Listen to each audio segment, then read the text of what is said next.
I've always cared terribly about my private life. So I didn't want to leave my children, didn't want to leave my husband.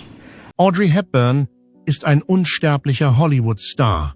Nicht nur wegen ihrer mutigen Schönheit, sondern auch wegen ihrer Brillanz und ihres Mitgefühls. Ihr Leben ist ein Märchen. Von einem kleinen Mädchen, das den Schrecken des Krieges entkam, zu einer weltberühmten Filmikone. Doch hinter dem strahlenden Rampenlicht verbergen sich Kämpfe und geheime Ängste, die nur wenigen bekannt sind. Mel Ferrer war eine der Hauptfiguren in Audreys Geschichte. Eine schöne und doch stürmische Liebesgeschichte. Sie liebten sich, wurden gemeinsam berühmt, verloren sich aber schließlich wieder. Als Audrey Hepburn starb, trauerte die Welt um sie, aber nur wenige wussten, dass Mel Ferrer seine letzten Jahre allein verbracht hatte, verfolgt von den Erinnerungen an die Frau, die einst seine ganze Welt gewesen war. Werfen wir einen genaueren Blick auf das Leben von Audrey Hepburn, ihre verhängnisvolle Romanze mit Mel Ferrer und ihre letzten Tage. Das Mädchen, das aus dem Krieg hervorgegangen ist. Audrey Hepburn wurde am 4. Mai 1929 in der belgischen Stadt Brüssel geboren. Audrey Kathleen Ruston war der Name, den sie bei ihrer Geburt erhielt. Elizabeths Mutter, Ella van Heemstra, war eine Baronin aus den Niederlanden und ihr Vater, Joseph Ruston, war ein erfolgreicher Geschäftsmann aus dem Vereinigten Königreich. Audreys frühe Jahre verbrachte sie in verschiedenen Ländern, unter anderem in Belgien, den Niederlanden und England, was auf die Aktivitäten ihres Vaters zurückzuführen war. Das wichtigste Ereignis in ihrem jungen Leben war jedoch, dass ihr Vater die Familie verließ. Zu diesem Zeitpunkt war sie gerade 6 Jahre alt. Während des Zweiten Weltkriegs wurde Audreys Jugend durch die Herausforderungen, denen sie sich stellen musste, tiefgreifend geprägt. Ihr Alltag in den Niederlanden, wo sie mit ihrer Mutter lebte, wurde zu einem täglichen Kampf ums Überleben. Lebensmittel wurden knapp und so litt Audreys Familie, wie viele andere Familien auch, unter akutem Hunger. Um am Leben zu bleiben, gab sie sich dem Verzehr von Tulpenzwiebeln hin, was zu einer schrecklichen Unterernährung führte. Dieses Leiden wirkte sich langfristig auf ihre Gesundheit aus. Aufgrund dieser erschütternden Erlebnisse entwickelte sie ein tiefes Mitgefühl für die Menschen, die unter Krieg und Armut litten, was schließlich zu ihrem Entschluss führte, ihr Leben der humanitären Arbeit zu widmen. Audrey ist trotz dieser enormen Hindernisse nie von ihrem Engagement für ihre künstlerische Liebe abgekommen. Schon in jungen Jahren nimmt sie Ballettunterricht und zeigt schon bald eine hervorragende Begabung für diese Kunstform. Die Folgen des Hungers während des Krieges verschlechterten ihren Körperbau, sodass sie diesen Ehrgeiz nicht mehr voll ausleben konnte. Ihr größter Wunsch war es, professionelle Tänzerin zu werden, was ihr jedoch nicht gelang. Obwohl sie darüber sehr entmutigt war, gab sie ihre Leidenschaft für die Bühne nicht völlig auf. Stattdessen entschied sie sich für die Schauspielerei als Beruf. Es wäre angemessener, wenn sie diese Wahl einem der berühmtesten Schauspieler der Filmgeschichte überlassen würde. Ihr Weg von einer Kindheit während des Krieges zu einer glänzenden Berühmtheit in Hollywood war eine unglaubliche Reise. Eines der bemerkenswertesten Talente, die sie besaß, war ihre Fähigkeit, in den schwierigen Jahren, die sie durchlebte, durchzuhalten. Dies war ein wesentlicher Faktor für ihren Erfolg bei der Bewältigung persönlicher Herausforderungen und dafür, dass sie zu einem bleibenden Symbol für Tapferkeit, Können und Menschlichkeit wurde. Der Weg nach Hollywood. Unmittelbar nach dem Krieg zog Audrey nach London, um ihren Ehrgeiz, Schauspielerin zu werden, zu verfolgen. Sie spielte zunächst einige kleinere Rollen in Theateraufführungen und bemühte sich sehr um die Entwicklung ihrer künstlerischen Fähigkeiten.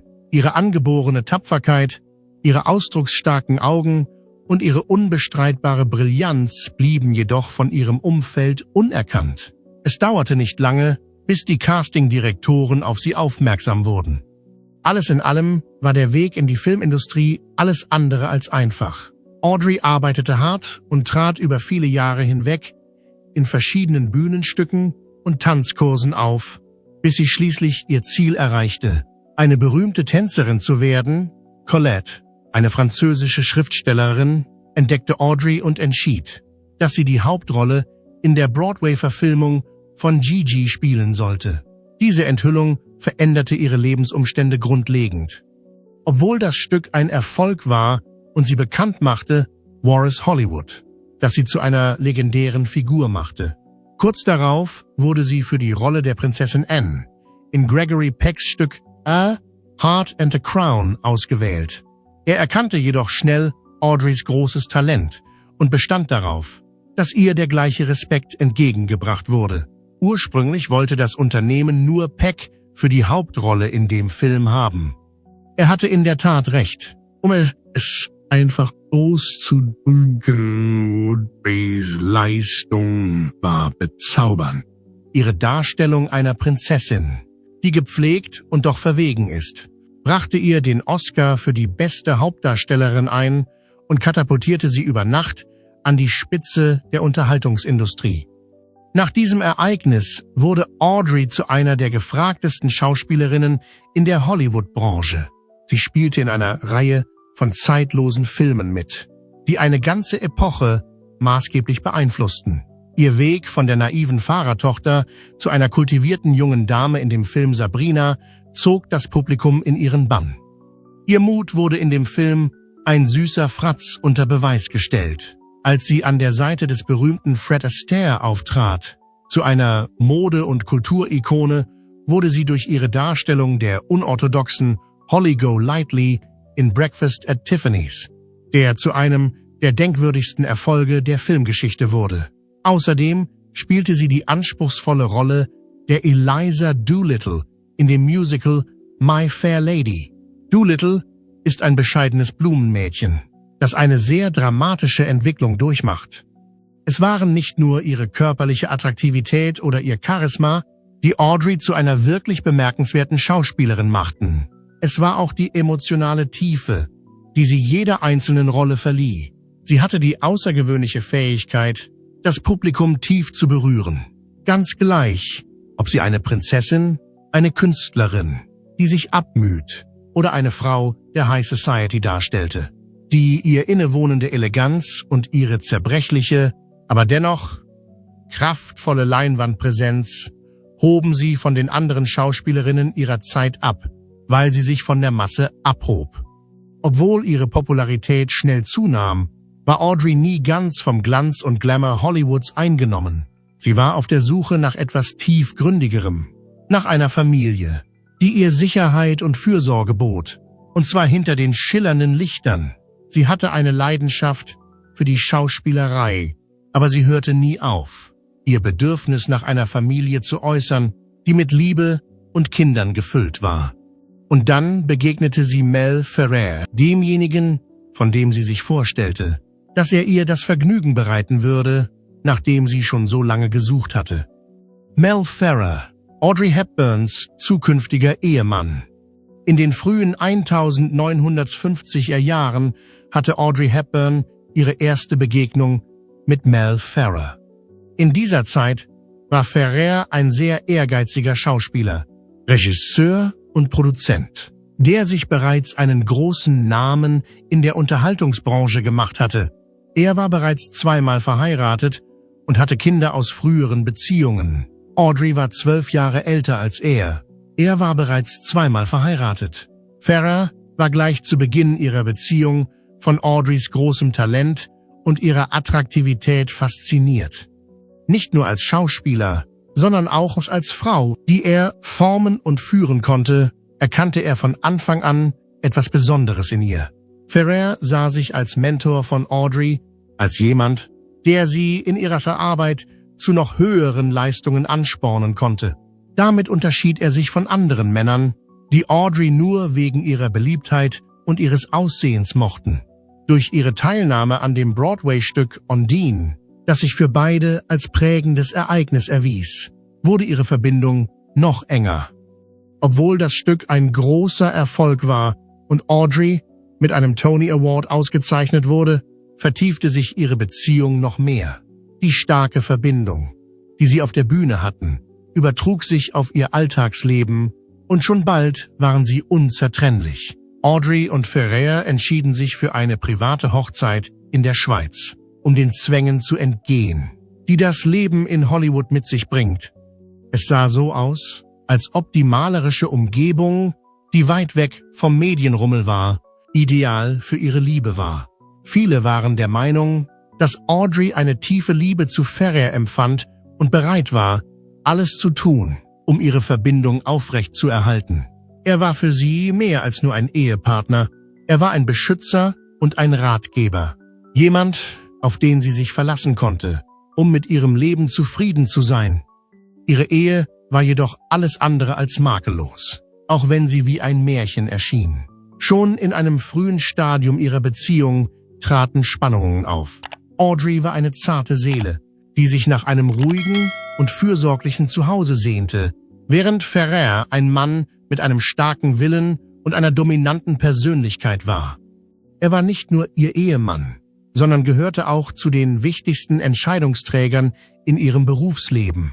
Viele ihrer beruflichen Entscheidungen wurden von ihm beeinflusst, und er übte häufig die Kontrolle über die Rollen aus, die sie spielte, und über die Menschen, mit denen sie zusammenarbeitete. Mehrere enge Bekannte von Audrey waren der Meinung, dass Ferrer zu herrschesüchtig war und seine eigenen Ziele über die von Audrey stellte. Trotz dieser Hindernisse setzten sie ihre Zusammenarbeit bei einer Reihe von Filmprojekten fort, darunter Green Mansions und Krieg und Frieden. Doch anstatt ihre Verbindung zu vertiefen, führten diese Partnerschaften zu einer Zunahme der Spannungen zwischen ihnen. Sowohl Ferrers anspruchsvolles Temperament als auch Audreys mitfühlende Art standen im Widerspruch zueinander, und der anhaltende Druck der Öffentlichkeit erschwerte den Umgang mit dem Thema noch mehr. Die Tatsache, dass Audreys Wunsch, Mutter zu werden, nie erfüllt wurde, war eines der Dinge, die ihre Ehe am meisten belasteten. Während ihrer Schwangerschaft erlitt sie 2 Fehlgeburten, die sie sowohl körperlich als auch seelisch stark belasteten. Audreys Herz zerbrach mit jedem Tod eines Familienmitglieds, nach dem sie sich immer gesehnt hatte. Obwohl Ferrer sie in bestimmten Bereichen unterstützte, war er nicht immer die beruhigende Schulter, die sie brauchte. Audrey fühlte sich in ihrer Traurigkeit häufig isoliert, da er ihr berufliches Leben weiterhin stark in den Vordergrund stellte. Der Moment, in dem sie schließlich ihren Sohn Sean Hepburn Ferrer zur Welt bringen konnte, war zweifellos eine der glücklichsten Situationen in ihrem ganzen Leben. Sie widmete sich ganz dem Muttersein und genoss jeden Moment, den sie mit ihrem geliebten Kind verbrachte. Von ganzem Herzen akzeptierte Audrey diesen neuen Lebensabschnitt, der durch die Ankunft von Sean gekennzeichnet war, der für sie zur größten Quelle des Glücks wurde. Trotz der Herausforderungen, denen sie sich gegenüber sahen, hatten Audrey und Ferrer eine tiefe und unbestreitbare Bindung zueinander. Sie hatten ein ähnliches Ziel, nämlich Filme zu machen, die einen bedeutenden Einfluss auf das Leben der Menschen haben, eine Hingabe an die Kunst und eine Leidenschaft für die Arbeit, die sie machten. Selbst unter den schwierigsten Umständen bewahrten sie ein friedliches Einvernehmen miteinander, eine Beziehung, die im Laufe vieler Jahre gemeinsamer Erfahrungen, gegenseitigen Respekts und tiefer emotionaler Bindungen geschmiedet worden war. Audrey betonte immer wieder, dass Ferrer ihr dabei half, ihr schauspielerisches Talent zu verfeinern und sich in der komplizierten Welt von Hollywood zurechtzufinden. Zugleich respektierte er ihr unerschütterliches Engagement, ihre Hartnäckigkeit und die mühelose Eleganz, mit der sie die Herausforderungen des Lebens meisterte. Ihre Liebesgeschichte war eine Geschichte des Strebens und der Hingabe, und ihre Beziehung war von Anfang an ebenso intensiv wie herausfordernd. Ferrer blieb eine wichtige Figur in Audreys Geschichte, auch als sie sich allmählich aus der Öffentlichkeit zurückzog. Er war ihr Wegbegleiter auf dem Weg zum Ruhm. Der Mann, der an ihrer Seite war, als sie einige der wichtigsten Zeiten ihres Lebens durchlebte. Obwohl ihr gemeinsamer Weg sowohl von Triumphen als auch von Misserfolgen geprägt war, hinterließ er einen unvergesslichen Einfluss auf ihr beider Leben. Ihre Liebe war kein traditionelles Märchen, sondern die Geschichte zweier Künstler. deren Leben sich auf eine Art und Weise kreuzte, die sie auf eine Weise veränderte, die ein Leben lang anhalten sollte. In Ferrer fand Audrey nicht nur einen Ehepartner, sondern auch einen Wegweiser, einen kreativen Mitstreiter und schließlich für eine gewisse Zeit denjenigen, den sie als ihr Schicksal empfand. Das Ende einer Liebesgeschichte. Als die 1960er Jahre zu Ende gingen, hatten Audrey Hepburn und Mel Ferrer endlich den Punkt erreicht, an dem ihre Beziehung beendet war. Was einst eine Liebesgeschichte voller Leidenschaft und tiefer Verbundenheit war, hat sich in einen Kampf verwandelt, der unerträglich war.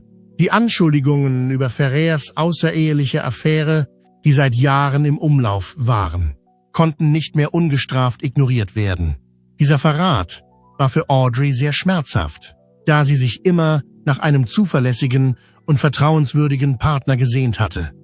Trotz ihrer tiefen Zuneigung zu Ferrer und ihres starken Wunsches, den Zusammenhalt der Familie aufrechtzuerhalten, entstand eine emotionale Kluft zwischen den beiden, und ihre Ehe begann allmählich zu zerbrechen. Um ihre Beziehung aufrechtzuerhalten, hatte Audrey mehrere Jahre lang Opfer gebracht. Bei mehreren Gelegenheiten hatte sie den beruflichen Bemühungen ihres Mannes Vorrang vor ihren eigenen gegeben und es ihm ermöglicht, eine große Rolle in ihrem Berufsleben zu spielen.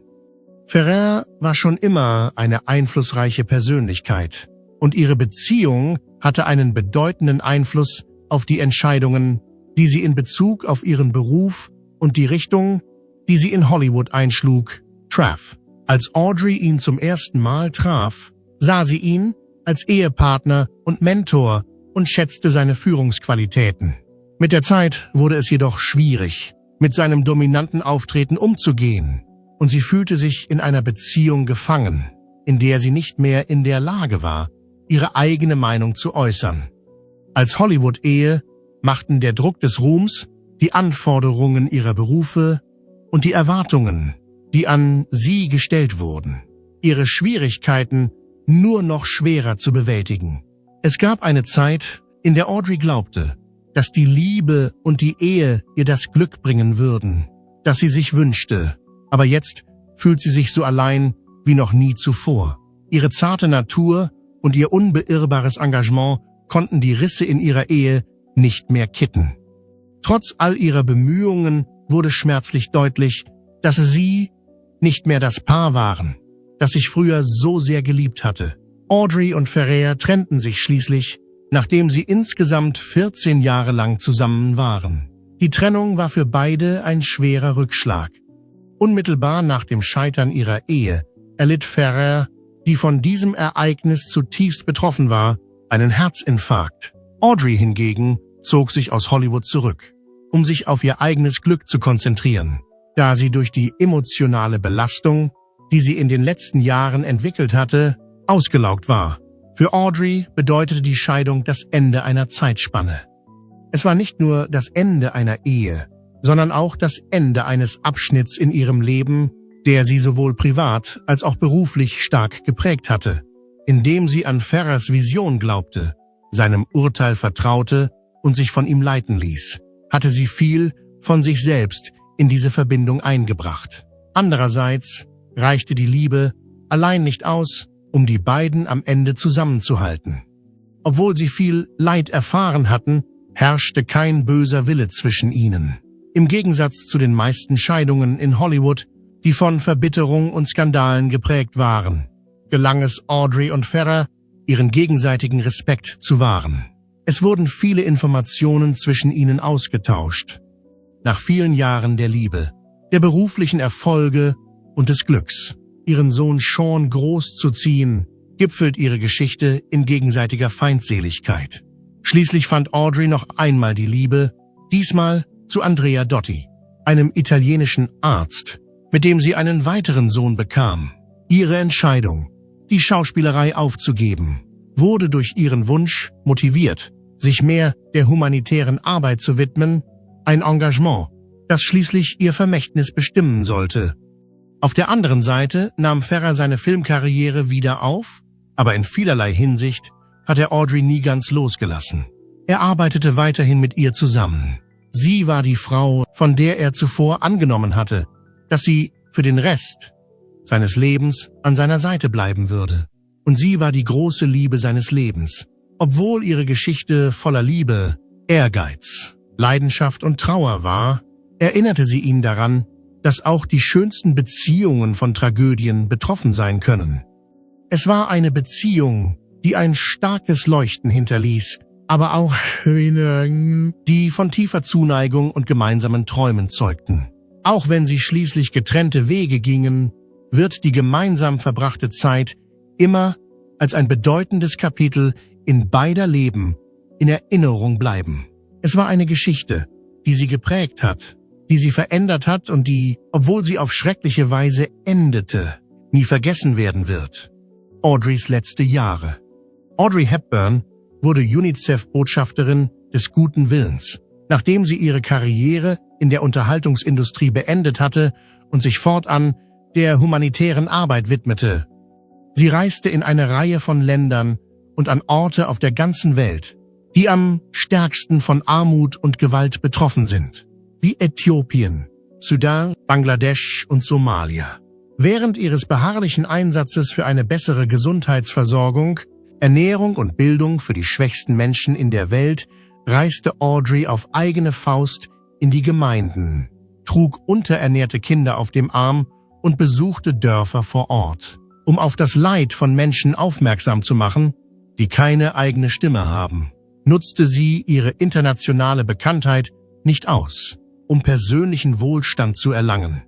Audrey hat in ihrem Engagement für ihre Ziele nie nachgelassen und sie betrachtete die Zeit, in der sie für das Kinderhilfswerk der Vereinten Nationen UNICEF gearbeitet hat, als den wichtigsten Abschnitt ihres Lebens, obwohl sie aus erster Hand Zeugin mehrerer Gräueltaten wurde. In ihren Gesprächen sprach sie häufig darüber, wie ihre persönlichen Erfahrungen als Kind während des Zweiten Weltkriegs ihr tiefes Mitgefühl für andere, die in Not sind, beeinflusst haben. Es ist eine Ehre für mich, dass ich helfen kann. Sie hat einmal gesagt, dass dies der beste Preis ist. Aufgrund ihres unermüdlichen Engagements erhielt sie weltweit Anerkennung und 1992 wurde ihr die Presidential Medal of Freedom verliehen, die als eine der höchsten zivilen Auszeichnungen der Vereinigten Staaten gilt. Eine schreckliche Wendung nahm Audrey zu einem Zeitpunkt, als sie auf dem Höhepunkt ihres ehrenamtlichen Engagements für humanitäre Zwecke war. Nachdem sie im Herbst 1992 von einem Einsatz für das Kinderhilfswerk der Vereinten Nationen UNICEF in Somalia zurückgekehrt war, litt sie unter starken Magenbeschwerden. Zunächst glaubte sie, dass es sich nur um ein Magenproblem handelte, doch mit der Zeit wurden die Symptome immer stärker.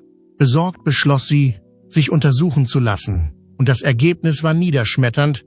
Bei ihr wurde eine seltene und schwere Form von Dickdarmkrebs diagnostiziert. Audreys Familie und Freunde waren von dieser Information überrascht, denn sie hatte immer auf ihre Gesundheit geachtet, sich gesund ernährt und es vermieden, über das unbedingt Notwendige hinauszugehen. In der Absicht, die Krankheit zu überwinden, unterzog sie sich im November 1992 in Los Angeles einer Operation. Doch die Ärzte stellten fest, dass der Krebs bereits so weit fortgeschritten war, dass er nicht mehr angemessen behandelt werden konnte. Es wurde entschieden, dass eine Chemotherapie nicht in Frage kam, da sie nur ihr Leiden verlängert hätte, ohne Hoffnung auf Heilung. Nachdem ihr klar geworden war, dass ihre Zeit knapp war, traf Audrey schließlich die schwere Entscheidung, in die Schweiz zurückzukehren, die sie als ihr Zuhause akzeptiert hatte. Im Dezember 1992 machte sich Audrey auf den Weg zu ihrem geliebten Haus in Toloche Nas, obwohl sich ihr Gesundheitszustand immer mehr verschlechterte. In den letzten Wochen wichen ihr langjähriger Ehemann Robert Wolders und ihre beiden Kinder Sean und Luca nicht von ihrer Seite, um sie mit so viel Liebe zu überschütten, wie sie konnten. Audrey bewahrte ihre Gelassenheit und verbrachte ihre letzten Tage damit, sich einsamen Gedanken hinzugeben, obwohl sie kurz vor dem Abschied stand. Sie fand Frieden und Ruhe in der stillen Schönheit der Schweizer Landschaft, die für sie immer ein Zufluchtsort abseits der Hektik Hollywoods gewesen war. Als schöne Geste, die zeigte, wie sehr sie geliebt wurde, ließ ihr enger Freund, der Designer Hubert de Givenchy, einen Privatjet mit Blumen schmücken, um ihr den Heimflug so angenehm wie möglich zu machen. Ein Privatflugzeug wurde mit Blumen geschmückt. Die Wertschätzung für ihr Leben und die Liebe, die sie erhalten hatte, war etwas, das Audrey auch dann noch tat, als sie am verletzlichsten war. Sie freute sich über die kleinsten Dinge, wie Musik hören, den Schnee fallen sehen und die Hände derer halten, die ihr wichtig waren. Am Abend des 20. Januar 1983 schlief Audrey Hepburn in Begleitung von Robert Walters und ihrer Familie sanft ein. Sie hatte das Alter von 63 Jahren erreicht. Das Ableben einer Ikone wurde auf der ganzen Welt beklagt. Nicht nur wegen ihrer bemerkenswerten Filmkarriere, sondern auch, und das ist vielleicht noch wichtiger, wegen ihrer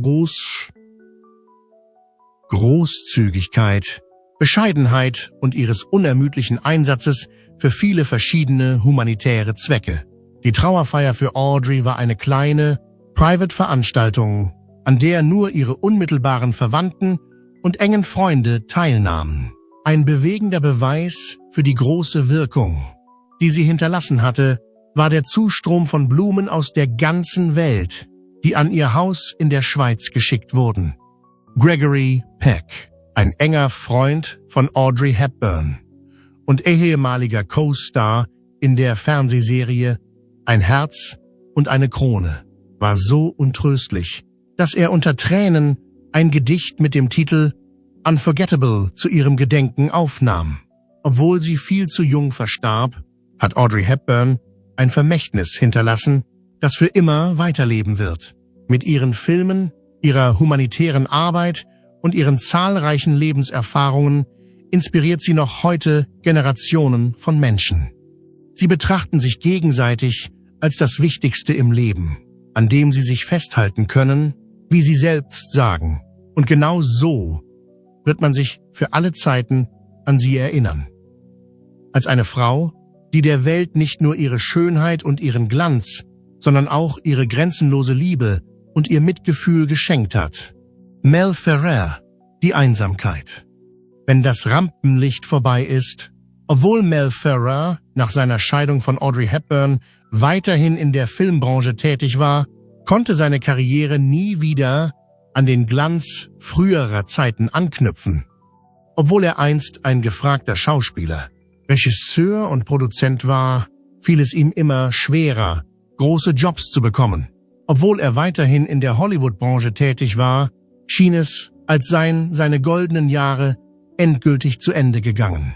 Nach Audrey heiratete Ferrer noch weitere Male, aber keine seiner folgenden Beziehungen erreichte das gleiche Maß an emotionaler Bedeutung oder Tiefe. Die Liebe und Bewunderung, die seine Zeit mit Audrey geprägt hatten, fehlten in seinen anderen Ehen, obwohl jede von ihnen ihre eigenen Vorzüge hatte. Unter denjenigen, die ihn kannten, war die Meinung weit verbreitet, dass er diese Beziehung nie ganz hinter sich gelassen hatte. Audrey war die wichtigste Frau in seinem Leben gewesen. Und trotz vieler grundlegender Unterschiede hatte sie einen unauslöschlichen Eindruck in seinem Herzen hinterlassen, den keine andere Frau je wiederholen konnte. Trotz der Herausforderungen, die er in seinem Privatleben zu bewältigen hatte, nahm Ferrer weiterhin auf vielfältige Weise aktiv an der Unterhaltungsbranche teil. In einer Reihe von Filmen und Fernsehprojekten spielte er Charakterrollen, aber keines von ihnen konnte den Bekanntheitsgrad erreichen, den er in der Vergangenheit erreicht hatte. Außerdem arbeitete er hinter den Kulissen als Produzent. Aber seine Macht in Hollywood hatte seit seiner Zeit dort deutlich abgenommen. Im Gegensatz zu Ferrer, der weiterhin in einer Gesellschaft gefangen war, die ihm allmählich entglitt, fand Audrey in ihrer Arbeit mit humanitären Organisationen einen neuen Sinn und entwickelte sich darüber hinaus. Ferrers Gesundheitszustand verschlechterte sich mit zunehmendem Alter Obwohl er sich nach außen hin als anständiger Mensch präsentierte, hatte er hinter verschlossenen Türen mit einer Reihe von Beschwerden zu kämpfen. Seine Herzkrankheit, die ihm schon seit seiner Kindheit zu schaffen machte, bereitete ihm Zeit seines Lebens besondere Sorgen. Nach dem Ende seiner Ehe mit Audrey erlitt er einen Herzinfarkt, der Ausdruck der emotionalen Belastung war, der er durch die Scheidung ausgesetzt war. Obwohl er sich vollständig erholte, waren seine Herzbeschwerden weiterhin ein ständiger Begleiter. Außerdem kämpfte Ferrer mit zunehmenden Mobilitätsproblemen, die seine Bewegungsfreiheit einschränkten. Hinzu kam, dass er an einer Herzerkrankung litt. Im Laufe der Zeit zog er sich immer mehr aus dem Rampenlicht der Öffentlichkeit zurück und lebte stattdessen in der friedlichen Abgeschiedenheit seines eigenen Hauses. Die Menschen, die ihn gut kannten, charakterisierten ihn als einen Mann, der zu einem bestimmten Zeitpunkt seines Lebens im Mittelpunkt der Aufmerksamkeit gestanden hatte, am Ende seines Lebens aber im Schatten seiner eigenen Geschichte lebte. Andererseits war Ferrers späteres Leben durch ein gewisses Maß an Einsamkeit gekennzeichnet, im Gegensatz zu Audrey, deren letzte Jahre von Liebe und Sinnhaftigkeit durch ihre Arbeit für humanitäre Zwecke erfüllt waren. Seine Popularität in Hollywood ließ allmählich nach, und obwohl er noch Familie und Freunde hatte, lebte er nicht mehr in dem Glanz der Dinge, wie es früher der Fall war. Mel Ferrer starb in seinem Haus in Kalifornien am 2. Juni 2008 im Alter von 90 Jahren. Im Gegensatz zu dem Aufsehen, das sein Name zuvor erregt hatte, war sein Ableben unauffällig. Die glitzernde Hollywood-Kultur, die ihn zuvor umgeben hatte, war weit entfernt von den letzten Stunden seines Lebens, obwohl er zu Lebzeiten ein langes und aufregendes Leben geführt hatte. Trotz der Tatsache, dass er seine letzten Jahre allein verbrachte, wird Ferrers Beitrag zur Welt des Films und des Theaters für immer in Erinnerung bleiben. Er war ein Mann mit großem Geschick und Ehrgeiz, ein Visionär, der maßgeblich an der Karriere von Audrey Hepburn und am goldenen Zeitalter Hollywoods beteiligt war. In beiden Bereichen war er eine herausragende Persönlichkeit. Seine Geschichte ist jedoch auch die eines Mannes, der trotz seines Erfolges nie das gleiche Glück finden konnte wie zuvor mit der Frau, die die Liebe seines Lebens war. Der gemeinsame Weg von Audrey Hepburn und Mel Ferrer war ein Weg voller Liebe, Ehrgeiz und Herzschmerz. Ihr Leben, das sowohl von schweren persönlichen Herausforderungen als auch von enormen Leistungen geprägt war, interessiert die Menschen auch heute noch. Doch trotz ihres Ruhms gab es etwas, das sie allen anderen voraus hatten. Menschen, die die gleichen Höhen und Tiefen durchleben, die das Leben für jeden von uns bereithält. Audrey Hepburn lebte mit Eleganz und starb mit Anmut. Aber es war die Liebe, die sie im Stillen teilte, die Verbindung mit Robert Wolders, die ihr am Ende den Frieden gab, den sie verdiente. Welcher von Audreys Filmen hat sie am meisten beeindruckt? Breakfast at Tiffany's? Roman Holiday? Lassen Sie es uns in den Kommentaren wissen. Wir würden uns freuen, Ihre Favoriten zu hören. Mögen Sie dieses Video, um Ihr Andenken zu ehren. Abonnieren Sie es für weitere wichtige Geschichten. Und vergessen Sie nicht, die Glocke zu drücken, damit Sie keinen denkwürdigen historischen Moment verpassen. Danke fürs Zuschauen und mögen wir alle mit der Art von Freundlichkeit und Schönheit leben, die Audrey bis zum Ende in sich trug.